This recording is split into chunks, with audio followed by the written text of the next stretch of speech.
Hi there everybody, it's Big L here, late on Tuesday, and you know it's been a bad day when I'm drinking beer on a Tuesday night. I had planned to show you this silver bar just as a little music video. I had the music set up, I thought it was a perfect one, but that'll have to wait for another day. Before we kind of get into, no, it's just a rant anyway, so I might as well get into it.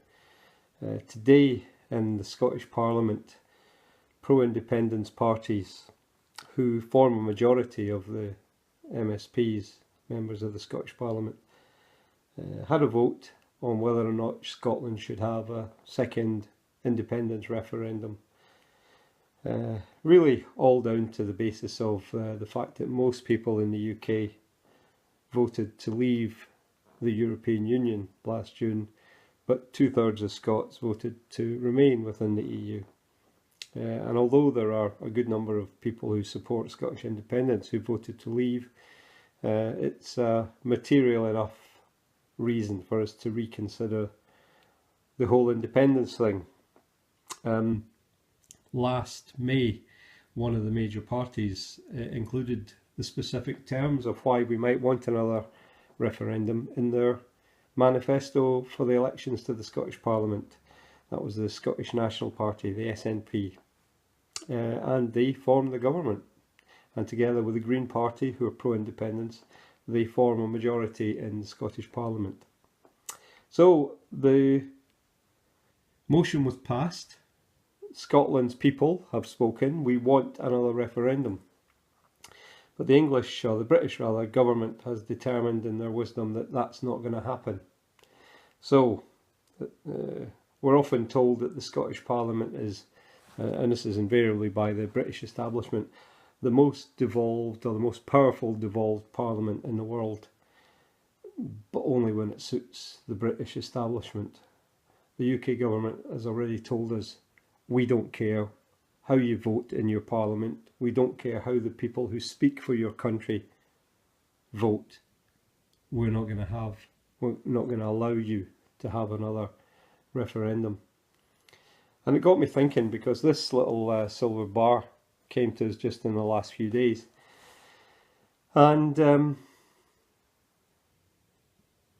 I had planned, as I say, to do a different type of video. But this one is one by the USSC, United States Silver Corporation. It's a 1 troy ounce bar that commemorates the 200th anniversary of the Boston Tea Party in December 1773.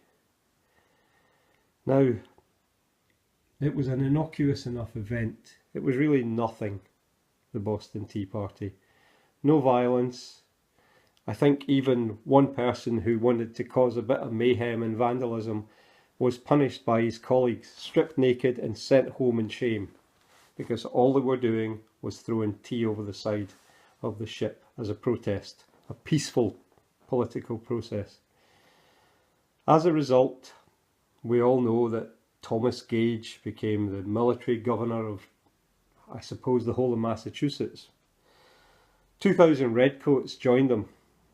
And immediately after the news got back to London, they were dispatched forthwith to the colonies. So what you had is a situation where one of the major cities of the colonies, the 13 colonies, Boston, was being overrun or overruled by soldiers of the British Army who were telling the people there that they couldn't do what they wanted to do, despite everything. Closed the port of Boston, and of course by the springtime of 1774 the so-called coercive acts were passed in the British Parliament, the intolerable acts. Now, I'm not for a minute suggesting that the people of Scotland should rise up and rebel against the British state, but to be honest, in early 1774, in fact in late 1774, when the first Continental Congress met in Philadelphia, they didn't have independence or revolution or war on their mind either. But today I felt sickened to be a British citizen. I'm a Scot. I have no issues with anybody else from anywhere in this United Kingdom of ours.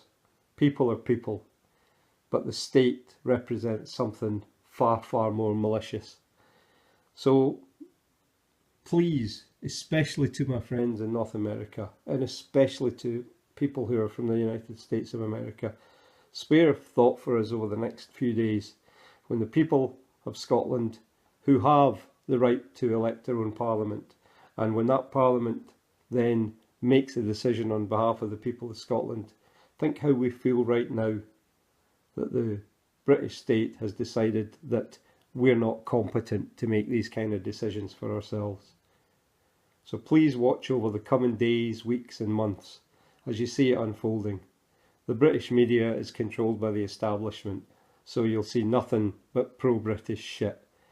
You should look out some of the TV schedules over the coming months, because every one of them will have a new show called The Great British Something or Other, The Great British Sew-In, The Great British Bake Off, just reinforcing the idea of this bastard union of ours.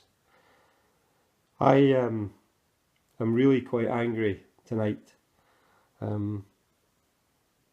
So I'm sorry for my moaning and my grumpy nature. But for people, especially in North America, please remember how you stood up to that kind of nasty oppression, and spare a thought for us poor Scots 250 years later who are still trying to shake off the shackles of this horrible disunited kingdom. Still another ounce added to the stack, I guess. See you next time.